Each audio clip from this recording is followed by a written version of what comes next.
I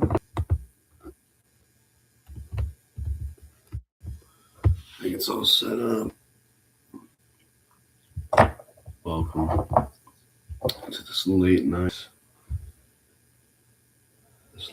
dwelling of thought, of expression into my little world. It's been a day of eating well.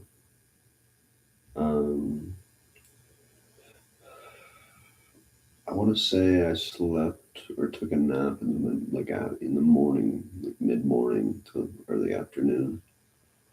Um, I haven't been in the mood to read much, but I've been, writing some, um, drawing here and there, just kind of drawing randomly. And I wouldn't say it's purely out of boredom, but just out of like a fixation. Um,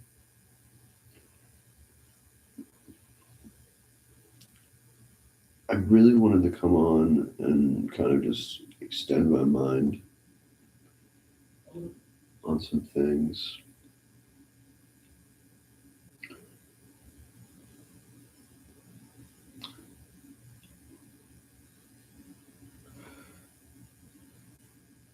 Our reality is so potent and loud and noisy and attention grabbing during the day. Um, light itself, night and day, right? Daytime is light, the sun. Light, sort of allows things to see. Um, but the nighttime for me is a very peaceful, um, personal, almost spiritual, just because we remove so many things that are trying to grab our attention.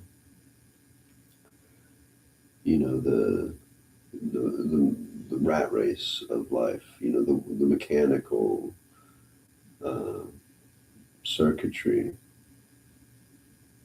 sort of civilization, exists during the day. It really, fuels itself during the day. It's not that it doesn't end at night, but the darkness, I would say, allows for you to be a little more quiet and a little more focused on, one thing or uh, a select way of thinking. I think for me, my biggest struggle with finding a good routine in the daytime is, finding myself in places where I don't want to like communicate with people because of their like behavior or because of their intention. And I think that's something I'm really working towards, communicating, dissolving boundaries, and it's a gradual thing. Um, because I don't, I think when you're interacting with people, new people, or making new friends, it's very easy to just project yourself onto that. And I'm really trying to just sort of listen and listen some more and, throw a question out there to kind of spark their own mind. And it's only to those people who have the intention, who hold uh, the current of energy that is not necessarily can be confined or conformed into one sort of phrase or word. It's it's a circumstantial intention, and some people are very, very good at operating within environments in which they have to adapt to the circumstances at rapid space, rapid speeds, but in spaces that are rapidly evolving, um, and gaining sort of abundance in some areas and lack in others.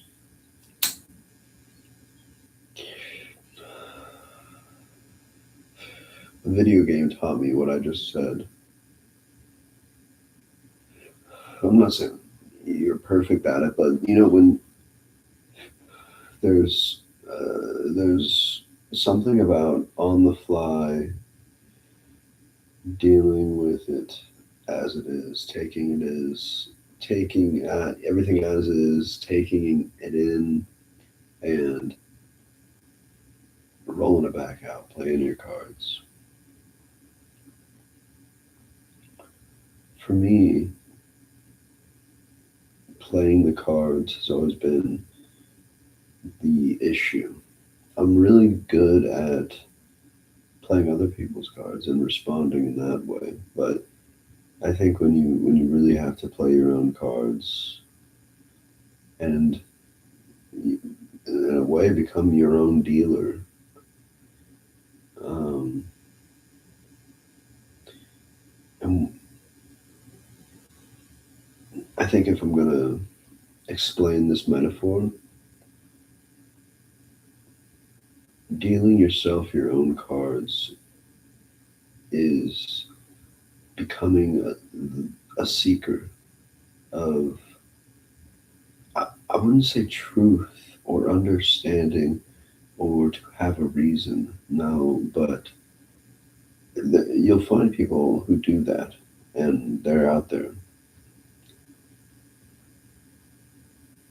To me, a seeker in this world is someone who is beyond reason, who is dancing with chaos and smiling back at it. And when it's a really happy, peaceful time, they become so appreciative of it and embodied by it. But it's in these seekers I speak of, and they have this notion, this like sort of internal system, um, that is recognizing or has recognized that all flows, like nothing lasts. They're very keen with impermanence. Um, and I know there's a lecture I've listened to, and I really appreciate this lecture. It's titled "Cult of Permanence."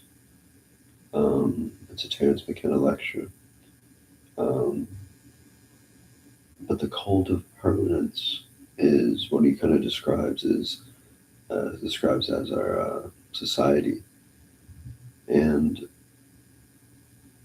in a way, I sometimes I hear his words and any writer's words or any speakers, or artist. I hear certain words, and I'm just like, I feel comfortable in them, and I feel like I could create something off those words alone, whether it's a picture or my own sort of thoughts upon it, right?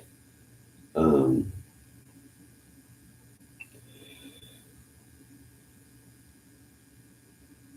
we, in this cult of permanence, are inevitably impermanent. You're going to die. We're going to die. None of this will carry on. You're going to. It's flowing. You know what I mean? It's flowing. And I think when you say that to certain perspectives in this world, it's It's like any sort of interaction, you'll get a response, but it's a circumstantial thing. Some people's internal dialogue and their mind is very unwilling or incapable of building a completely new reality, or at least even tearing down the language based reality they live in. And so, I mean, our world is literally made of language. I'm conveying these ideas through internal libraries that we all sort of fall in line with. I like to say we've been born into a momentous sort of understanding that's shifting. I mean, it's always shifting, but it's shifting, and that momentum of understanding is where I think a lot of us are not communicating um, our experience, whatever that means, too, because communication is in many forms. I find that we have things and services communicating for us, or expressing ourselves for us in large ways, in very large ways, and it is reflecting. It's reflecting to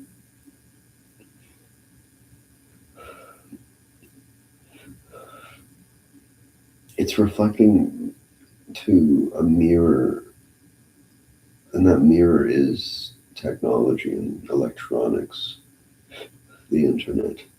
Um, but that reflection onto this thing, onto this surface,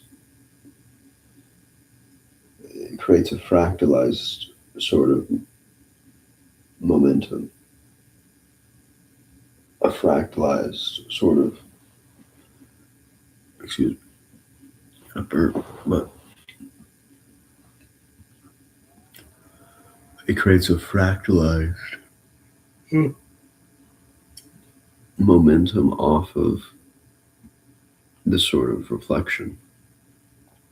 And a lot of us are so individually experiencing our a reality that is completely constructed by a machine that is telling us what to do, and how to live and what's healthy and who to hate.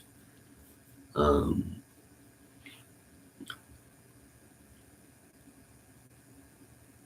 I, I'd like to bridge that thought to someone said the other night to me at a pub. He was like, I would love to just give a caveman instruments, a full studio, just to go fucking ape shit with. Like, what would come out? You know,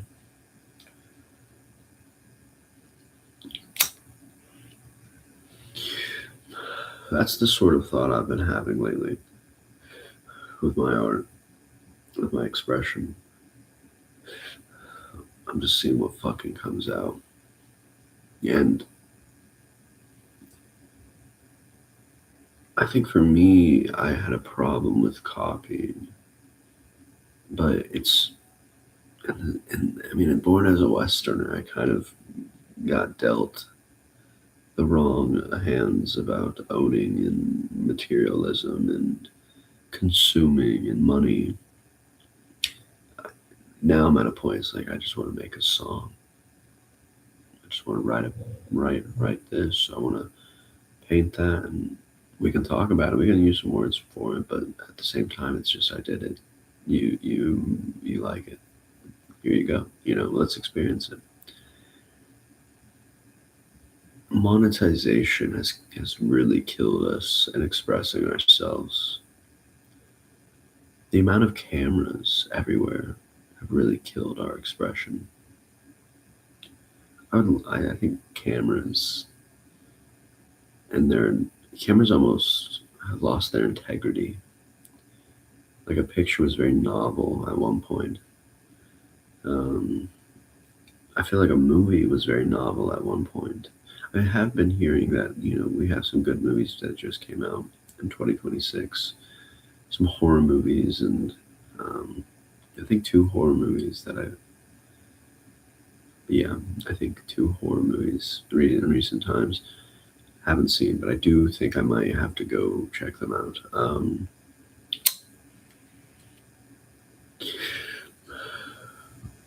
I'm not even like a crazy horror guy, and I have to be in the mood. But I lost interest for consuming new media. I don't even know when, but I did. Um, I stopped like buying subscriptions, um, like to Netflix or Hulu or whatever. I just couldn't rationalize the purchase anymore. It was like I'm working an hour. Let's just say an hour. I'm making $16, $15 an hour or something. That is a subscription alone. 1 hour of my time is a monthly subscription. There's a police car. um, but I couldn't rationalize it. I can barely like rationalize paying a phone bill or something like, like it's just so. And I think what's interesting about this paradox I'm experiencing is the phone and the screen. At the end of the day, it's for other people to contact me. It's not that I don't use it for communicating with my dad or my mom or my friends, family. That does happen, but like, let's talk about our daily usage. We're all passively using it. I know we are. And if you're not, you might just be a little more embedded in the culture and you are a very active participant, which is okay. But at the same time, you know, it, the machines have been doing the work for us, expressing ourselves for us. So I guess in a way, like it's not that I didn't want to talk to people. It's that the machine was what I was talking to. I was seeking what I wanted to hear, and at a point, I heard that. I heard all of it. You might say, "Oh, the internet's always." I, the screen itself, yes, you can put on anything, and that's very important. It affects you directly, but all of us, regardless of what we consume, we all enter the screen first. That directly affects us first, not the content, but firstly is the opening of the phone, the laptop, the pressing the button to turn on the TV. That is the first interaction with it, always. And then we see colors, image, colors swirl, not always swirling, but formalizing itself into meaning. And if you layer your perspective backwards, it's art at the end of the day, but it's been given meaning, conceptualized into this form to direct you in your thoughts, not to necessarily control your domain of thoughts, but to direct where your thoughts are going and how they're producing. And regardless if you are individually seeking it and looking things up, there's an algorithm now, AI implemented algorithms, where it's literally learning you and it only knows you. So it's a loop of your thoughts into that back, and there's no there's no outside.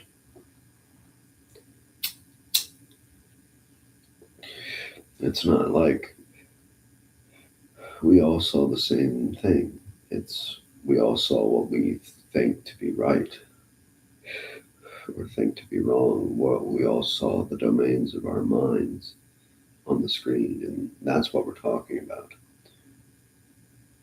Sadly, this does tribalize us, and or I wouldn't even say sadly, but like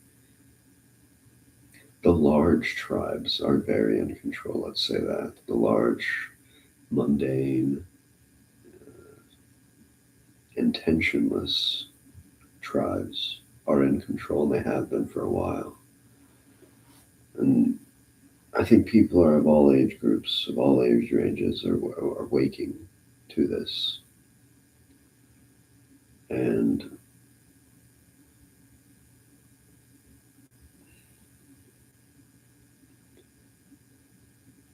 and and I think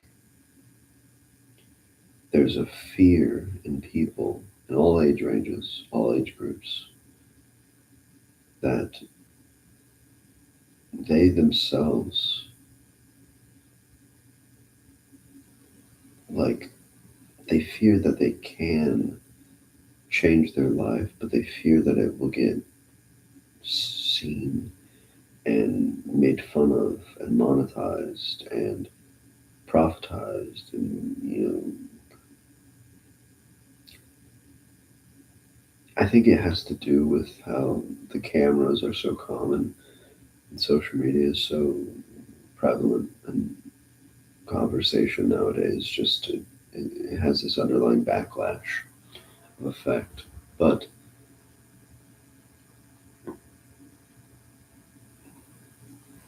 I think when you turn it all off, and you sit there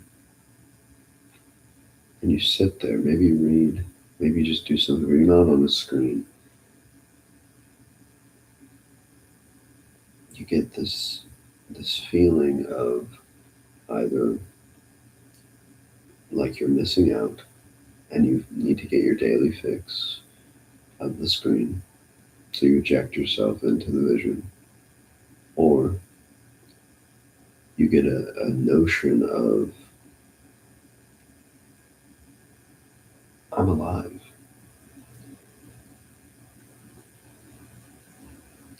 I am alive. Let's use it. Let's do it. Let's move. Let's create art. Let's explore thoughts. Let's explore the unknown. And you can do that within the screen, yes, but you can do that outside of it as well. But the thing about the what I said before is, like, if you're fear of missing out on the culture, you can do that both on the screen and off. It, the screen has affected our personal, individual interaction with ourselves and with other people. Like, the screen almost comes first. Everything that the screen encounters, the electronic money, the subscriptions to Netflix and Hulu, and the weather and NBA and NFL, it has all been thought before us, or ourselves. And when you see these individuals, people being sought out, they're very,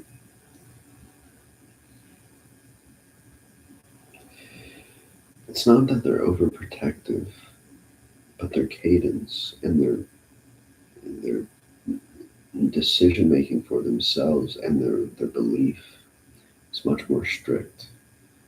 It's not something that you can pull around and change.